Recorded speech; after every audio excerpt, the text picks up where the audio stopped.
Fala galera do Jus, bom dia, boa tarde, boa noite, boa madrugada, sejam bem-vindos ao Jus. Está começando mais um episódio. Pessoal, hoje nós vamos tratar do 45º episódio do Código Civil, Lei 10.406. Nós vamos dos artigos 1480 até o artigo 1510-E. Galera, mas antes de começar, vamos para os nossos avisos, para as nossas formalidades, para a nossa liturgia de deixar o like, se inscrever no canal, ativar o sininho para receber as notificações, compartilhar com seus melhores amigos, deixar as 5 estrelinhas para a gente aí no Spotify. E também, galera, não se esqueçam de fazer inscrição no nosso curso de processo civil com o professor convidado Marcelo Fortuna, mestre, doutor, juiz de direito. Galera, o link vai estar aí na descrição. E a gente também queria mandar um abraço para o nosso parceiro Complexo Jurídico Campinas, que o link do Instagram deles estão aí na descrição do vídeo. Pessoal, sem mais delongas, vamos lá? Artigo 1480.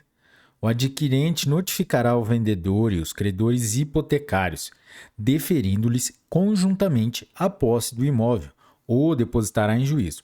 Parágrafo único. Poderá o adquirente exercer a faculdade de abandonar o imóvel hipotecado até as 24 horas subsequentes à citação com que se inicia o procedimento executivo. Artigo 1481. Dentro em 30 dias, contados do registro do título aquisitivo, tem o adquirente do imóvel hipotecado o direito de remi-lo, citando os credores hipotecários e propondo importância não inferior ao preço por que o adquiriu. Parágrafo 1º.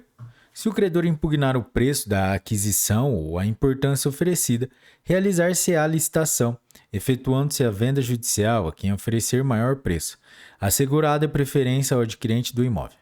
Parágrafo 2º. Não impugnado pelo credor, o preço da aquisição ou o preço proposto pelo adquirente, haver-se-á por definitivamente fixado para a remissão do imóvel que ficará livre de hipoteca, uma vez pago ou depositado o preço. Parágrafo 3º.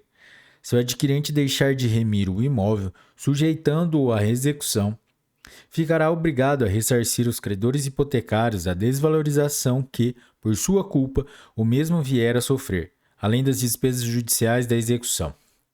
Parágrafo 4º.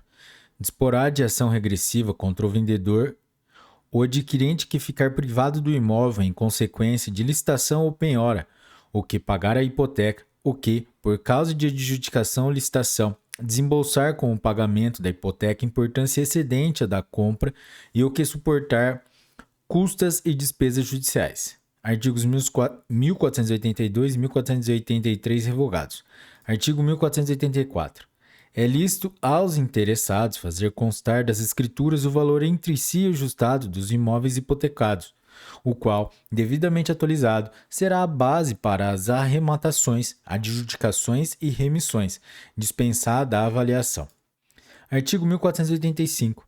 Mediante simples averbação, requerida por ambas as partes, poderá prorrogar-se a hipoteca até 30 anos da data do contrato, desde que perfaça esse prazo. Só poderá subsistir o contrato de hipoteca reconstituindo-se por novo título e novo registro, e nesse caso, lhe será mantida a precedência que então lhe competir. Artigo 1486. Podem o credor e o devedor, no ato constitutivo da hipoteca, autorizar a emissão da correspondente cédula hipotecária, na forma e para os fins previstos em lei especial. Artigo 1487.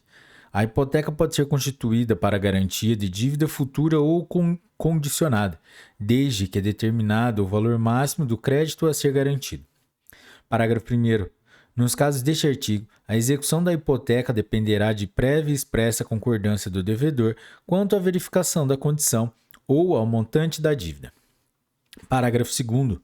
Havendo divergência entre o credor e o devedor, caberá àquele fazer prova de seu crédito. Reconhecido este, o devedor responderá, inclusive, por perdas e danos, em razão da superveniente desvalorização do imóvel.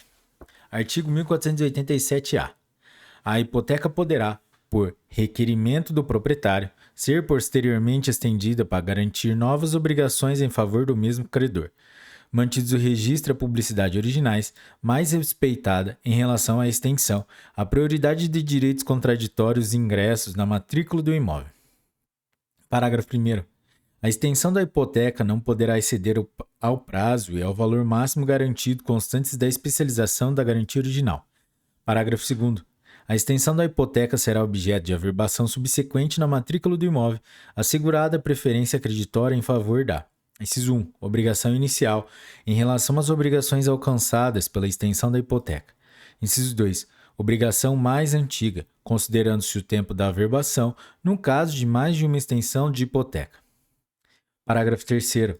Na hipótese de superveniente multiplicidade de credores garantidos pela mesma hipoteca estendida, apenas o credor titular do crédito mais prioritário, conforme estabelecido no parágrafo 2º deste artigo, poderá promover a execução judicial ou extrajudicial da garantia, exceto se convencionado de modo diverso por todos os credores.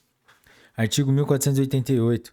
Se o imóvel, dado em garantia hipotecária, vier a ser loteado, ou se nele se constituir condomínio edilício, poderá o ônus ser dividido, gravando cada lote ou unidade autônoma, se o requererem ao juiz o credor, o devedor ou os donos, obedecida a proporção entre o valor de cada um deles e o crédito. Parágrafo 1º. O credor só poderá se opor ao pedido de desmembramento do ônus, provando que o mesmo importa em diminuição de sua garantia. Parágrafo 2º. Salvo convenção em contrário, todas as despesas judiciais ou extrajudiciais necessárias ao desmembramento do ônus correm por conta de quem o requerer. Parágrafo 3º. O desmembramento do ônus não exonera o devedor originário da responsabilidade a que se refere ao artigo 1430, salvo a anuência do credor. Seção 2 da hipoteca legal. Artigo 1489. A lei confere hipoteca, inciso 1, às pessoas de direito público interno, artigo 41, sobre os imóveis pertencentes aos encarregados da cobrança, guarda ou administração dos respectivos fundos e rendas. Inciso 2, aos filhos, sobre os imóveis do pai ou da mãe que passar a outras núpcias antes de fazer o inventário do casal anterior. Inciso 3, ao ofendido ou aos seus herdeiros, sobre os imóveis do delinquente, para a satisfação do dano causado pelo delito e pagamento das despesas judiciais. Inciso 4, ao co-herdeiro, para garantia de seu quinhão ou torna da partilha, sobre o imóvel adjudicado ao herdeiro reponente. Inciso 5, ao credor sobre o imóvel arrematado, para a garantia do pagamento do restante do preço da arrematação. Artigo 1490. O credor da hipoteca legal, ou quem o represente, poderá, provando a insuficiência dos imóveis especializados, exigir do credor que seja reforçado com outros. Artigo 1491. A hipoteca legal pode ser substituída por caução de títulos da dívida pública federal ou estadual, recebidos pelo valor de sua cotação mínima no ano corrente ou por outra garantia a critério do juiz, a requerimento do devedor. Seção 3 do Registro da Hipoteca. Artigo 1492. As hipotecas serão registradas no cartório do lugar do imóvel ou no de cada um deles, se o título se referir a mais de um. Parágrafo único. Compete aos interessados, exibido o título, requerer o registro da hipoteca. Artigo 1493. Os registros e averbações seguirão a ordem em que forem requeridas, verificando-se ela da sua numeração sucessiva no protocolo. Parágrafo único. O número de ordem determina a prioridade, e esta a preferência entre as hipotecas. Artigo 1494, revogado pela Lei nº 14.382. Artigo 1495. Quando se apresentar ao oficial do registro título de hipoteca que mencione a constituição de anterior não registrada, sobrestará ele na inscrição da nova, depois de a prenotar, até 30 dias, aguardando que o interessado inscreva a precedente. Esgotado o prazo, sem que se requeira a inscrição desta, a hipoteca ulterior será registrada e obterá preferência. Artigo 1496. Se tiver dúvida sobre a legalidade do registro requerido, o oficial fará, ainda assim, a pré-notação do pedido. Se a dúvida, dentro em 90 dias, for julgado improcedente, O registro efetuar-se-á com o mesmo número que teria na data da prenotação. No caso contrário, cancelada esta, receberá o registro o número correspondente à data em que se tornar a requerer. Artigo 1497. As hipotecas legais, de qualquer natureza, deverão ser registradas e especializadas. Parágrafo 1º. O registro e a especialização das hipotecas legais incumbem a quem está obrigado a prestar a garantia, mas os interessados podem promover a inscrição delas ou solicitar ao Ministério Público que o faça. Parágrafo 2º. As pessoas às quais incumbir o registro e a especialização das hipotecas legais estão sujeitas a perdas e danos pela omissão. Artigo 1498. Vale o registro da hipoteca enquanto a obrigação perdurar, mas a especialização, em completando 20 anos, deve ser renovada. Seção 4. Da extinção da hipoteca. Artigo 1499. A hipoteca extingue-se. Inciso 1. Pela extinção da obrigação principal. Inciso 2. Pelo perecimento da coisa. Inciso 3. Pela resolução da propriedade. Inciso 4. Pela renúncia do credor. Inciso 5. Pela remissão. Inciso 6. Pela arrematação ou adjudicação. Artigo 1500. Extingue-se ainda a hipoteca com a averbação no registro de imóveis, do cancelamento do registro, à vista da respectiva prova. Artigo 1501. Não extinguirá a hipoteca, devidamente registrada, a arrematação ou adjudicação, sem que tenham sido notificados judicialmente os respectivos credores hipotecários, que não forem, de qualquer modo, partes na execução. Seção 5. Da hipoteca de vias férreas. Artigo 1502. As hipotecas sobre as estradas de ferro serão registradas no município da estação inicial da respectiva linha. Artigo 1503.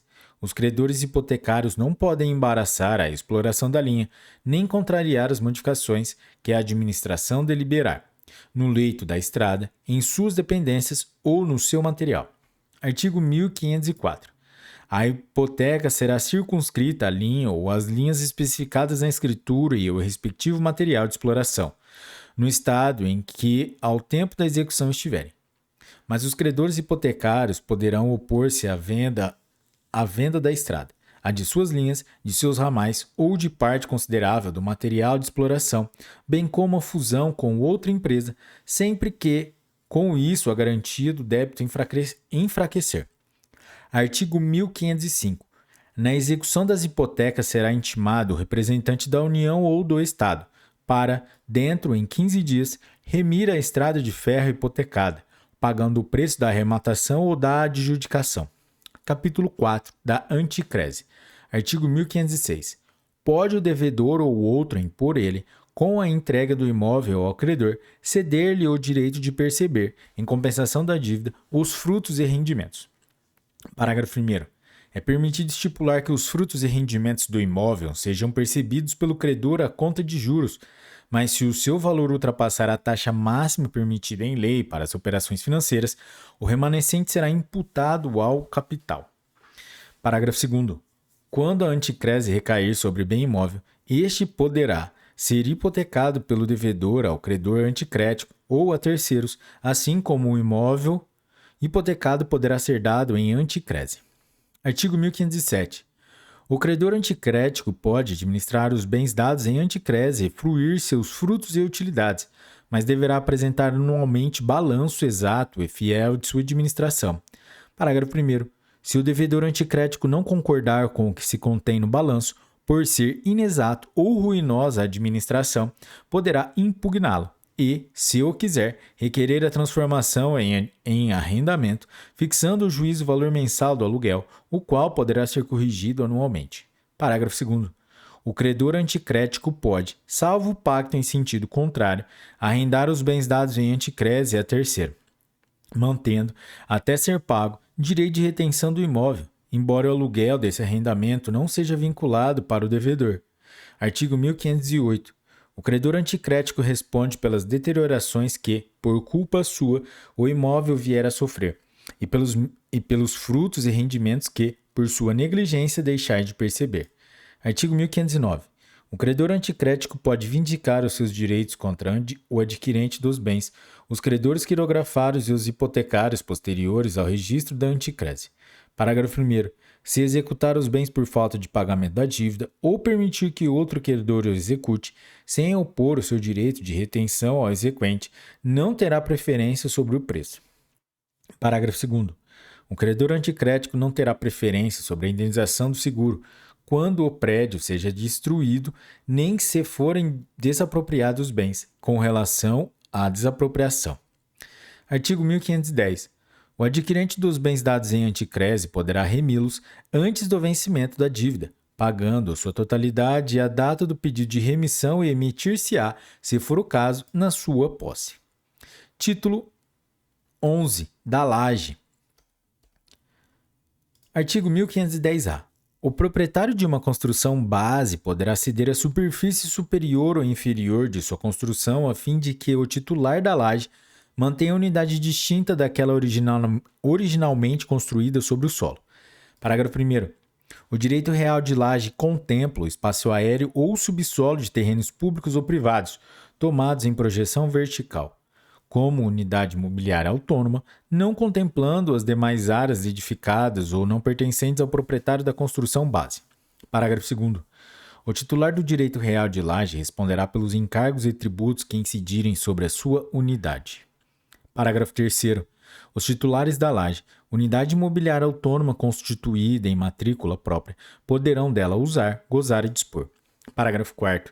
A instituição do direito real de laje não implica a atribuição de fração ideal de terreno ao titular da laje ou a participação proporcional em áreas já edificadas. Parágrafo 5º. Os municípios e o Distrito Federal poderão dispor sobre posturas edilícias e urbanísticas associadas ao direito real de laje. Parágrafo 6º.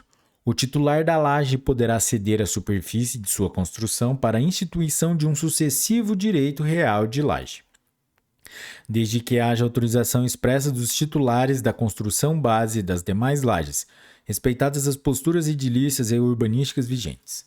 Artigo 1510-B. É expressamente vedado ao titular da laje prejudicar com obras novas ou com falta de reparação à segurança a linha arquitetônica ou o arranjo estético do edifício, observadas as posturas previstas em legislação local. Artigo 1510-C. Sem prejuízo, no que couber, das normas aplicáveis aos condomínios edilícios para fins do direito real de laje, as despesas necessárias à conservação e à fruição das partes que sirvam a todo o edifício e ao pagamento de serviços de interesse comum serão partilhadas entre o proprietário da construção base e o titular da laje, na proporção que venha a ser estipulada em contrato. Parágrafo 1º. São partes que servem a todo o edifício. Inciso 1. Os alicerces, colunas, pilares, paredes mestras e todas as partes restantes que constituam a estrutura do prédio. Inciso 2. O telhado ou os terraços de cobertura, ainda que destinados ao uso exclusivo do titular da laje. Inciso 3. As instalações gerais de água, esgoto, eletricidade, aquecimento, ar-condicionado, gás, comunicações e semelhantes que sirvam a todo o edifício. E, inciso 4. Em geral, as coisas que sejam afetadas ao uso de todo o edifício. Parágrafo 2º. É assegurado, em qualquer caso, o direito de qualquer interessado em promover reparações urgentes na construção na forma do parágrafo único do artigo 249 deste Código. Artigo 1510-D. Em caso de alienação de qualquer das unidades sobrepostas, terão direito de preferência, em igualdade de condições com terceiros, os titulares da construção base da laje, nessa ordem, que serão cientificados por escrito para que se manifestem no prazo de 30 dias, salvo o seu contrato dispuser de modo diverso. Parágrafo 1º. O titular da construção base ou da laje a quem não se der conhecimento da alienação poderá, mediante depósito do respectivo preço, haver para si a parte alienada a terceiros, se o requerer no prazo decadencial de 180 dias, contado da data de alienação. Parágrafo 2º. Se houver mais de uma laje, terá preferência, sucessivamente, o titular das lajes ascendentes e o titular das lajes descendentes, assegurada a prioridade para a laje mais próxima à unidade sobreposta a ser alienada. Artigo 1510-E. A ruína da construção base implica a extinção do direito real de laje, salvo, inciso 1, se esse tiver sido instituído sobre o subsolo. Inciso 2. Se a construção base for reconstruída no prazo de 5 anos. Parágrafo único. O disposto nesse artigo não afasta o direito à eventual reparação civil contra o culpado pela ruína. Galera, é isso aí. Chegamos ao final de mais um episódio. E hoje, no episódio 45 do Código Civil, Lei 10.406, nós fomos do artigo 1480 até o artigo 1510Z. Galera, não se esqueçam de fazer a inscrição para o curso de Direito e Processo Civil com o professor Marcelo Fortuna, aqui no Aretejus e com o nosso parceiro Complexo Jurídico de Campinas. As vendas começam dia 13 de junho, então não perca sua vaga, galera. Também não se esqueçam de deixar o like para o vídeo, se inscrever no canal, ativar o sininho, acessar a descrição do vídeo para ter acesso aos grupos de WhatsApp e Telegram e ter acesso aos nossos PDFs.